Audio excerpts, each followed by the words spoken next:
Crime and the media. How the news shapes our perception of crime. A shocking crime flashes across the news. Social media erupts with debates. Fear spreads. But is crime really on the rise, or is it just being reported more? The media plays a major role in shaping how we think about crime, sometimes reinforcing fears that don't match reality. This is called the social construction of crime, and today, we're breaking it down. Crime is not just about laws and punishment. It's also about how we define and understand it. The social construction of crime refers to the way crime is framed by the media, politicians, and society, influencing what we fear and who we see as criminals. So, how does this work? Some acts are criminal in one era but not in another, showing that crime is often socially defined rather than absolute. This is why crime is considered a social concept. Here, too, the media plays a powerful role in shaping what the public sees as serious crime, often focusing on rare but sensational cases while ignoring more common offenses.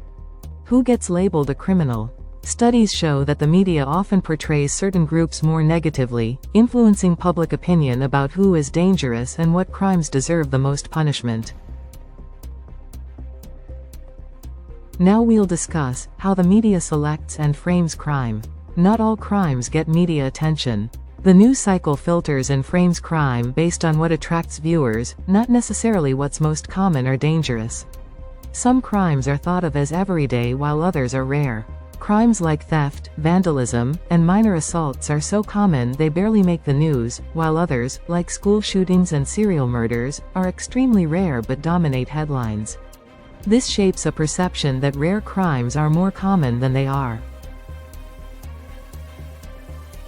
Then, there's sensationalism, the idea that, if it bleeds, it leads. Violent crimes, especially murders, kidnappings, and mass shootings, receive far more coverage than white-collar crimes, even though corporate fraud and drug epidemics impact more people and create substantially more harm. Another phenomena, moral panics, are also operating. Examples include crime waves that may not exist. Sociologist Stanley Cohen introduced the concept of moral panics in 1972, explaining how the media exaggerates certain social issues, making the public believe there is a widespread crime problem when the data does not support it. The media also contributes to stereotyping offenders and victims. This shapes who gets sympathy and who is villainized. Studies show the media often frames different groups in a way that may reinforce racial and class-based stereotypes about crime. There is an overrepresentation of violent crime, too. Even though property crimes, like theft and fraud, happen far more often, the media overwhelmingly focuses on violent crime, distorting public perception.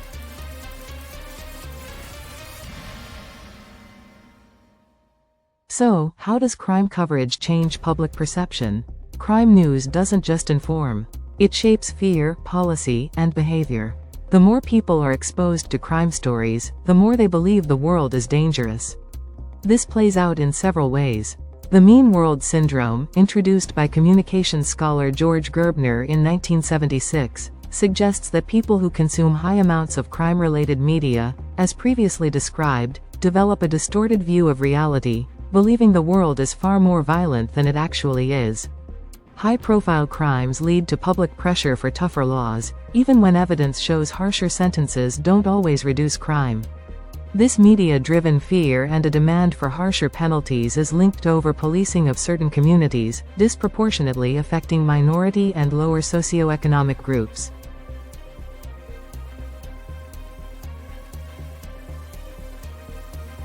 Now, let's discuss the reality of crime rates versus media narratives. Here's the truth. Crime rates in many countries have declined over the past few decades, but media coverage of crime has increased.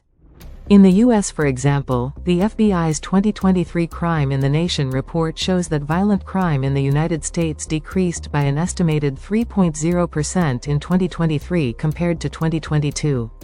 Murders declined by 11.6%, and other reported crimes fell by 0.05% to 9.4%.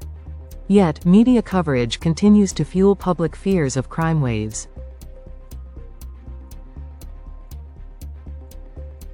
You must question why media and reality don't match. In large part, the media prioritizes gripping stories, not necessarily statistical accuracy. The result? A public that fears crime more than the data supports. Can the media be more responsible? Yes, by providing more context and less sensationalism, reporting with equal representation of crime types, challenging myths and moral panics, and encouraging evidence-based policy discussions. What do you think? Does the media help or hurt our understanding of crime? Let me know in the comments, and don't forget to like and subscribe for more deep dives into criminology and criminal justice. Remember, it's free.